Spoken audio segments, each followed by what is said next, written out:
Howdy there, it's Captain Steve here. Want to talk to you a little bit about how to buy a ship in a bottle, what to look for, and I think you'll be surprised.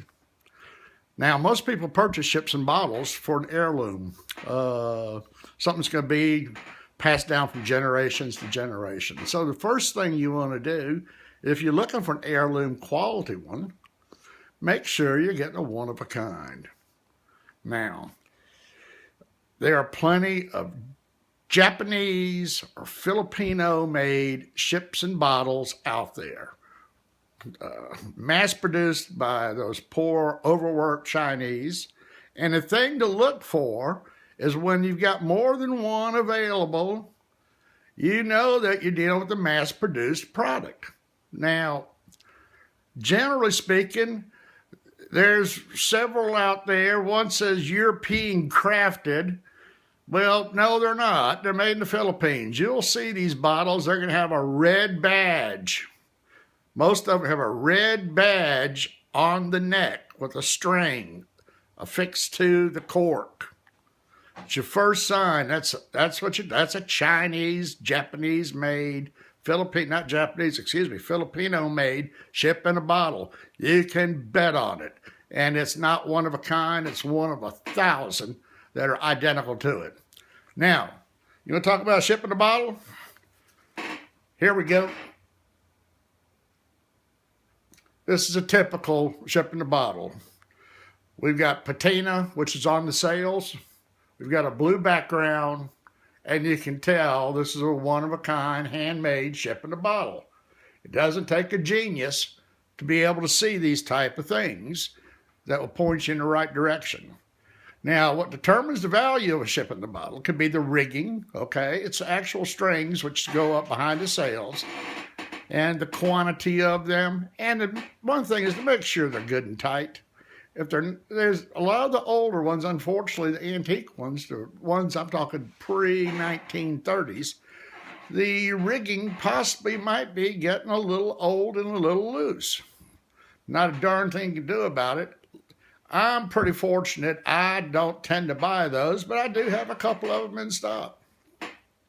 Now, the amount of sails. How many masts does it have? The background. Is it a diorama? Are there houses? These are all things you want to take in consideration if you're going to buy a ship in the bottle. If you want to go up in value, and many go up in value. Matter of fact, I would say you're looking at a 15% increase per year. I've seen the prices on eBay and Amazon and Craigslist. I've seen those things go up to a very high price. Matter of fact, most of my competitors use my website as the barometer on what to charge.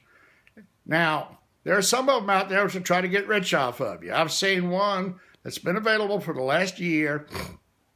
I say it's worth about $300. The guy wants $4,000 for it, and it's still for sale.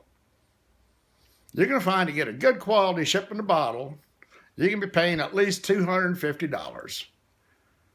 Now, I've got some for $199, and I'm not saying they're not good quality. They're great.